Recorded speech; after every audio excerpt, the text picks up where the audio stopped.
फलटण पंढरपूरला जाताना आपण फलटण स्टेशनची पाणी केला आहे. आपण निमित्त फलटणला काय मिळणार आहे आज? बाबांनी मला अधिवेशनाच्या दरम्यान सांगितलं होतं की काही प्रश्न आहेत फलटण एस टी डेपोच्या बाबतीत आणि तुम्ही जेव्हा पंढरपूरला जाल तेव्हा एक धावती भेट द्या आणि त्यामुळे आज या ठिकाणी आलो. स्वच्छतागृहाची पाहणी केली. स्वच्छतागृह मोफत 1 जूनपासून आपण एस टी महामंडळाच्या माध्यमातून देण्यात आलेलं आहे. ते देण्यात येत आहे. स्वच्छता तरी मंत्री आल्यावर तरी स्वच्छ दिसत आहेत. ती स्वच्छता त्यांनी 365 दिवस ठेवावी असं सांगण्यात आलेलं आहे. RTOच्या काही गाड्या स्क्रॅप करण्यासाठी इथं ठेवलेल्या दिसत आहेत आणि माझ्या RTOच्या अधिकाऱ्यांना मी सूचना दिल्या की कुठल्याही परिस्थितीमध्ये 20 तारखेपर्यंत सगळ्या गाड्या ह्या इकडनं निघायला पाहिजे, कारण त्याच्यामध्ये घुशी उद्योगाचं साम्राज्य आणि त्यामुळे एस टी डेपोच्या बाकीच्या स्वच्छतेवर त्याचा परिणाम होता. म्हणून त्यामुळे RTOच्या अधिकाऱ्यांना ताबडतोब खाली करायच्या सूचना मी दिलेल्या आहेत.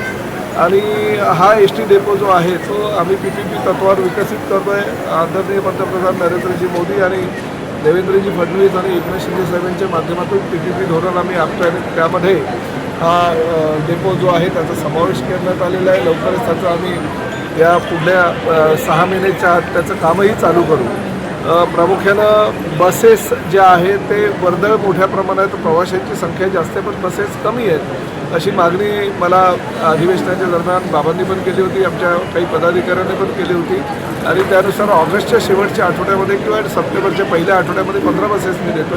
आणि उर्वरित ज्या बसेस आहेत त्या आम्ही ताबडतोब म्हणजे साधारण 3 ते 4 महिन्यानंतर त्यासुद्धा देऊ. त्यामुळे एस टी महामंडळाच्या माध्यमातून ज्या बसेसची गरज आहे त्या बसेसची पूर्तता या ठिकाणी करण्यात येईल. आमच्या शिवसैनिकांनी जी मागणी केलेली आहे त्या मागणीची पूर्तता आता या ठिकाणी मी करतो.